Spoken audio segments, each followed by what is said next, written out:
Well, friends, I am Professor N.S. Shyamprasad.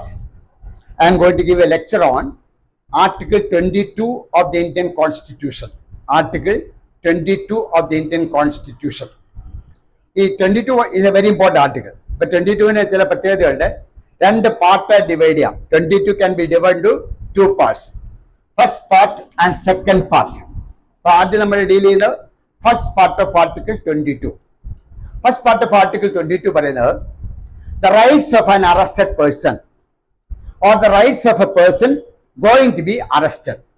So Constitution says if any person is arrested or the police officer is going to arrest any person, he must be informed of the ground of his arrest.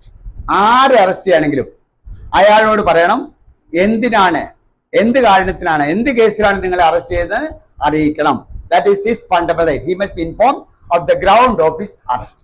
അത് അയാൾക്കുള്ളൊരു അവകാശമാണ്, right ആണ്. രണ്ടാമത്തേത്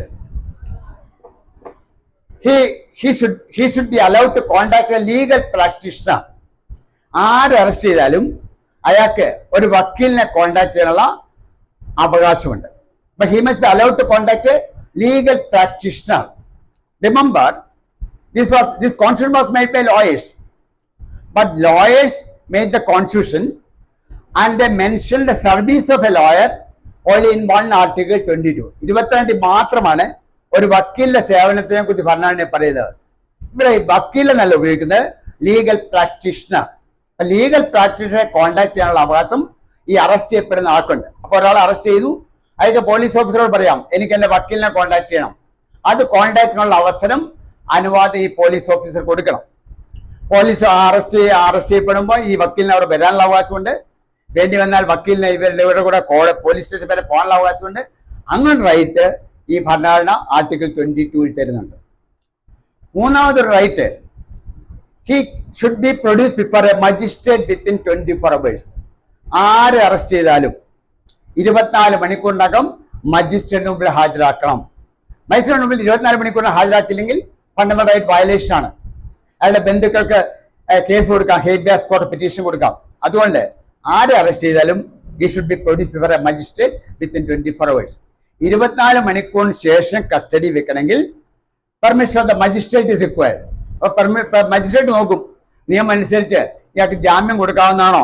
ജാമ്യം കൊടുക്കാവുന്നതാണെങ്കിൽ magistrate ജാമ്യം കൊടുക്കും.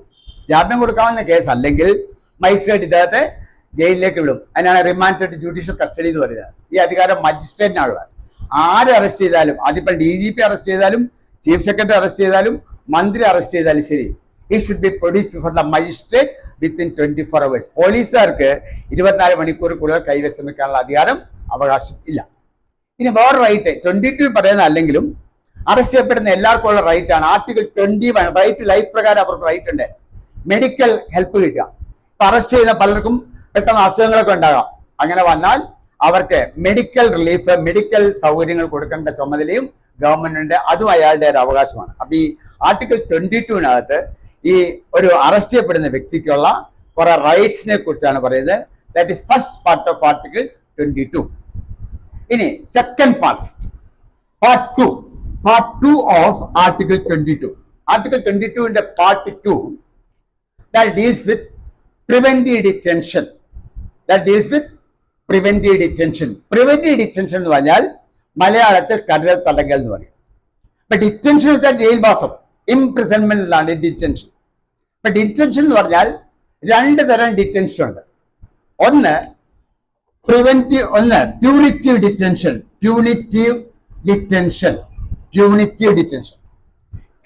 Detention എന്ന് വെച്ചാൽ നമ്മളെ ഒരു കേസിൽ കൺവിക്ട് ചെയ്തു, ശിക്ഷയായിട്ട് നമ്മൾ ജയിലിൽ പോന്നു, അതിനാണ് പ്യൂണിറ്റീവ് ഡിറ്റൻഷൻ. ഇപ്പൊ ഒരാളെ 6 മാസത്തേക്ക് ജയിലിൽ വിചാരിച്ചു വിട്ടു, അയാൾ ജയിലിൽ കിടക്കുന്നത് പ്യൂണിറ്റീവ് ഡിറ്റൻഷൻ ആണ്.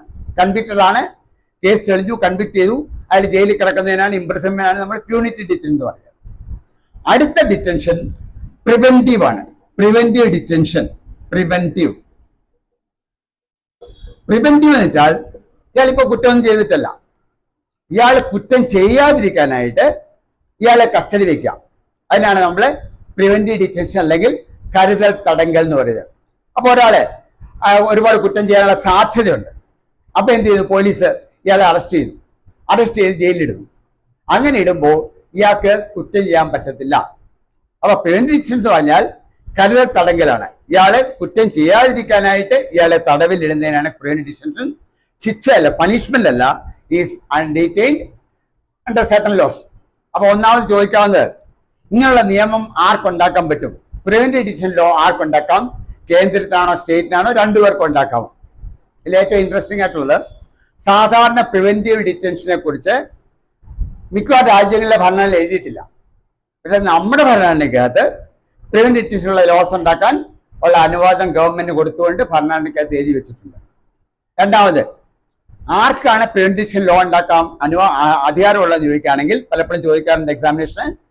ഒന്ന് സെൻട്രൽ ഗവൺമെന്റ്, മറ്റേ സ്റ്റേറ്റ് ഗവൺമെന്റ്. രണ്ട് ഗവൺമെന്റും ഈ പ്രിവെന്റീവ് ഡിറ്റൻഷൻ ലോ ഉണ്ടാക്കാം. ഉദാഹരണത്തിന് കേരള ഗവൺമെന്റ് ഒരു പ്രിവെന്റീവ് ഡിറ്റൻഷൻ ലോ ഉണ്ടാക്കിയിട്ടുണ്ട്. അതിന്റെ പേരാണ് മലയാളത്തിൽ നമ്മൾ സാധാരണ ഉപയോഗിക്കുന്ന പേര് ഗുണ്ട ആക്ട് എന്ന് പറയും. അല്ലെങ്കിൽ അതിന്റെ ശരിയായ പേര് കാപ്പ എന്നാണ്. KAAPA എന്ന് പറയും. കാപ്പ ചുമത്തി എന്നൊക്കെ നിങ്ങൾ പേപ്പറിൽ കാണും. Kerala anti social activities prevention act എന്നാണ് കാപ്പ. അപ്പൊ കേരള ഗവൺമെന്റ് 2007 പാസ്സാക്കിയ നിയമമാണ് കാപ്പ. ഈ കാപ്പ അനുസരിച്ച് നമ്മൾ സാധാരണ പറയുന്ന ആക്ട് ഗുണ്ട ആക്ട് എന്ന് പറയും. ഒരു ഗുണ്ടായെ അയാളെ അറസ്റ്റ് ചെയ്ത് ജയിലിൽ വെക്കാം. അപ്പോൾ ഗുണം എന്താണ്? ഇയാള് ഏറ്റവും ഒരു 5-6 മാസം അല്ലെങ്കിൽ ഒരു കൊല്ലമാണെങ്കിൽ ഇയാൾക്ക് ഒരു കുറ്റം ചെയ്യാൻ പറ്റില്ല, ജയിലിൽ കിടക്കുകയാണ്. ശിക്ഷയായിട്ടല്ല അയാളെ തടവിൽ വെക്കുന്നത്, കുറ്റം ചെയ്യാതിരിക്കാനാണ്. അങ്ങനെ ഉള്ള നിയമങ്ങൾ ഉണ്ടാക്കാൻ കേരള സ്റ്റേറ്റ് ഗവൺമെന്റിന് അധികാരമുണ്ട്, കേന്ദ്ര ഗവൺമെന്റിന് അധികാരമുണ്ട്. അപ്പൊ കാപ്പ ആക്ടിന്റെ പ്രത്യേകത, ഒരു ഗുണ്ട അയാളുടെ പേര് ക്രിമിനൽ കേസ് ഉണ്ടായിരിക്കും, അയാളെ ക്രിമിനൽ കേസ് ശിക്ഷിക്കും. അങ്ങനെയുള്ളവരെയാണ് ഗുണ്ട ആക്ടായി അറസ്റ്റ് ചെയ്തിട്ടുള്ളത്. അങ്ങനെ അറസ്റ്റ് ചെയ്യണമെങ്കിൽ പോലീസ് റിപ്പോർട്ട് കൊടുക്കണം. പോലീസ് റിപ്പോർട്ട് ചെയ്ത് കൊടുത്തു കഴിഞ്ഞാൽ കളക്ടറാണ് ഓർഡർ ഇടേണ്ടത്. കളക്ടർ ഓർഡർ ഇട്ടാൽ മാത്രമേ ഇവരെ അറസ്റ്റ് ചെയ്യാൻ പറ്റുള്ളൂ. എന്നാൽ കളക്ടർക്കാണ് ആ ഡിസ്ട്രിക്റ്റിലെ ലോ ആൻഡ് ഓർഡർ ചാർജ്, അദ്ദേഹം ഡിസ്ട്രിക്ട് മജിസ്ട്രേറ്റ്. അപ്പൊ പോലീസ് കളക്ടറെ അറിയിക്കുന്നു, ഇയാളുടെ കസ്റ്റഡി വെക്കുന്നതാണ് നല്ലതെന്ന് അറിയിക്കുന്നു. അതിന്റെ കളക്ടർ തോന്നുന്നതാണ് ശരിയാണെന്ന് തോന്നിയാൽ കളക്ടർ ഓർഡറും ഇയാളെ അറസ്റ്റ് ചെയ്ത് ജയിലിടാൻ പറയും. അങ്ങനെ ഇടുന്നതിനാണ് പ്രിവെന്റീവ് കസ്റ്റഡി. അപ്പം 6 മാസം 1 കൊല്ലം അതിൽ ജയിലിൽ കിടമായി കുറ്റം ചെയ്യാൻ പറ്റത്തില്ല. അങ്ങനെ ചെയ്യുന്നതാണ് നമ്മുടെ പ്രിവെന്റീവ് ഡിറ്റൻഷൻ എന്ന് പറയുന്നത്. പല സ്റ്റേറ്റും അങ്ങനെ നിയമം പാസ്സാക്കിയിട്ട് ജമ്മു കാശ്മീരിൽ 78 ഷെയ്ഖ് അബ്ദുള്ളയുടെ കാലത്ത് ഒരു നിയമം പാർട്ടി പബ്ലിക് സേഫ്റ്റി ആക്ട് എന്ന് പറയും 1978 പാസ്സാക്കിയിട്ട്. അതനുസരിച്ച് law and order situation affect ചെയ്യുമെങ്കിൽ പല വേണമെങ്കിലും ഈ പ്രിവെന്റീവ് കസ്റ്റഡി വെക്കാനുള്ള അധികാരമുണ്ട്. കേന്ദ്ര ഗവൺമെന്റ് എസ്മ എന്നൊരു ആക്ട് ഉണ്ടാക്കിയിട്ടുണ്ട്, എസെൻഷ്യൽ സർവീസസ് മെയിൻ്റനൻസ് ആക്ട്. അതുപോലെ തന്നെ കോഫെക് പോസ എന്ന് പറയും. കോഫെക് പോസ എന്ന് വെച്ചാൽ conservation of foreign exchange and prevention of smuggling act. ഇങ്ങനെ കേന്ദ്ര ഗവൺമെന്റും സ്റ്റേറ്റ് ഗവൺമെന്റും ഒരുപാട് പ്രിവെന്റീവ് ഡിറ്റൻഷൻ ലോ ഉണ്ടാക്കാറുണ്ട്. ഈ നിയമം അനുസരിച്ച് ആളുകളെ കരുതൽ തടങ്കലിൽ വെക്കാനും സാധിക്കും. ഇവർക്കും കുറച്ച് റൈറ്റ്സ് ഉണ്ട്. നേരത്തെ പറഞ്ഞു അറസ്റ്റ് ചെയ്യുന്ന ആൾക്ക് റൈറ്റ്സ് ഉണ്ടെന്ന് പറഞ്ഞ പോലെ 22 പറയുന്നു ഇങ്ങനെയുള്ള ആളുകൾക്ക് ചില റൈറ്റ്സ് ഉണ്ട്. എന്താണ്? ഒന്നാമത്തെ റൈറ്റ്, അയാളെ അറിയിക്കണം. On what ground is arrested. അയാളെ അറസ്റ്റ് ചെയ്തതിന് കാരണം അയാളെ അറിയിക്കണം. അപ്പം പ്രിവെന്റീവ് കസ്റ്റഡി വ്യക്തിയാണെങ്കിലും അയാളെ അറിയിക്കണം ഏത് കേസ് എന്ത് കാരണത്താലാണ് നിങ്ങളെ അറസ്റ്റ് ചെയ്തത്. രണ്ടാമത്, he must be allowed to give representation against his custody. അയാളെ അറസ്റ്റ് ചെയ്യുന്ന രീതിയിലുള്ള റെപ്രസെന്റേഷൻ കൊടുക്കാനുള്ള അധികാരം അയക്കുണ്ട്. അതും അയാൾക്കുള്ള അവകാശമാണ്. പക്ഷേ ടെററിസ്റ്റ് ആണ് അല്ലെങ്കിൽ നമ്മുടെ സെക്യൂരിറ്റി അഫക്റ്റ് ചെയ്യുന്നതാണെങ്കിൽ അയാളെ അറസ്റ്റ് ചെയ്യുന്ന കാര്യം അറിയിക്കണമെന്നില്ല. അങ്ങനെയുള്ളവരെ അറിയിക്കാതെ അറസ്റ്റ് ചെയ്ത് ജയിലിടാവുന്നതാണ്. വേറെ പ്രൊട്ടക്ഷൻ എന്ന് വെച്ചാൽ ഇവരെ അറസ്റ്റ് ചെയ്ത് കഴിഞ്ഞാൽ മജിസ്ട്രേറ്റ് ഹാജരാക്കണ്ട, ഒരു കോമ്പറ്റന്റ് അതോറിറ്റി ഓർഡർ ഇട്ടിട്ടാണ് ഇവർ അറസ്റ്റ് ചെയ്തത്. നേരെ ജയിലിലേക്ക് വിടുകയാണ്. മറ്റേ നമ്മൾ നേരത്തെ പറഞ്ഞു ആരും അറസ്റ്റ് ചെയ്താൽ 24 മണിക്കൂർ മജിസ്ട്രേറ്റ് മുമ്പിൽ അതിൻ്റെ ആവശ്യമില്ല. കളക്ടർ ഓർഡർ ഇട്ടിട്ടായിരിക്കും അറസ്റ്റ് ചെയ്ത് നേരെ ജയിലിലേക്ക് വിടുക.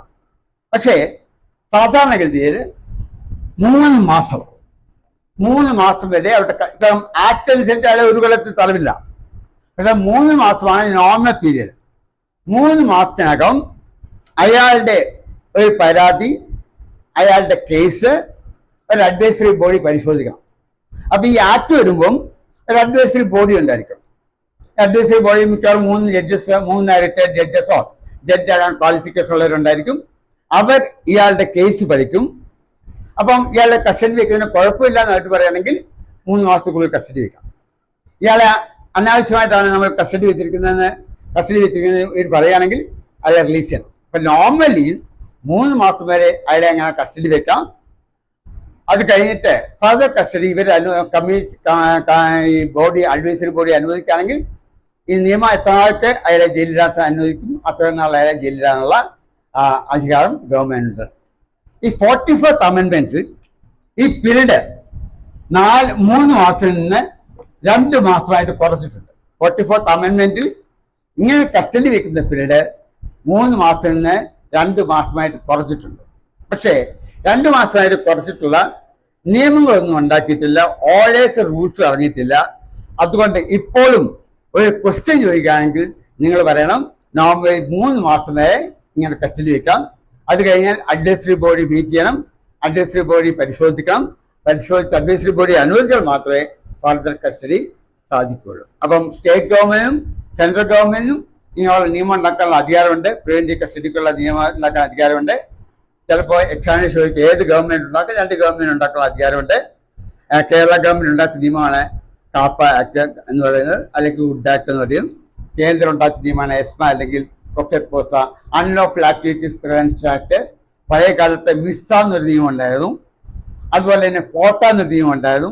ഇങ്ങനെ കുറേ നിയമങ്ങൾ ഗവൺമെന്റ് ഉണ്ടാക്കിയിട്ട് ഈ നിയമങ്ങൾ മൂലം പലരെയും കരുതൽ തടങ്കിൽ വെക്കാൻ സാധിക്കും. അപ്പൊ കരുതൽ തടങ്കിൽ അവർ കുറ്റം ചെയ്തുള്ള കൺവിക്റ്റഡ് ആയിട്ടുള്ള പണിഷ്മെന്റ് അല്ല, അവർ കുറ്റം ചെയ്യാതിരിക്കാൻ വേണ്ടി അവരുടെ തൽക്കാലം കസ്റ്റഡി വെക്കുന്നതിനാണ് ഈ കരുതൽ തടങ്കൽ എന്ന് പറയുന്നത്.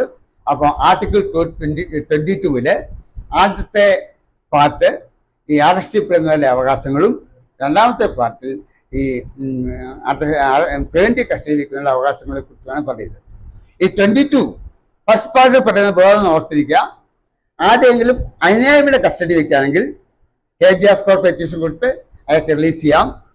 അതിൻ്റെ അൺലോഫുള്ളായിട്ട് അറസ്റ്റ് ചെയ്ത് കസ്റ്റഡി വെക്കുകയാണെങ്കിൽ അയാൾക്ക് കോമ്പൻസേഷൻ ക്ലെയിം ചെയ്യാം. അയാളെ ഇല്ലീഗലായിട്ട് അറസ്റ്റ് ചെയ്ത് തടവിൽ വെക്കുകയാണെങ്കിൽ അയാൾക്ക് കോമ്പൻസേഷൻ ഗവൺമെന്റിൽ നിന്ന് കോമ്പൻസേഷൻ ക്ലെയിം ചെയ്യാനുള്ള അവകാശമായിരിക്കും. ഇത്തരം കാര്യങ്ങളാണ് ആർട്ടിക്കിൾ 22 കുറിച്ച് നമുക്ക് പഠിക്കാനുള്ളത്. ഓക്കെ.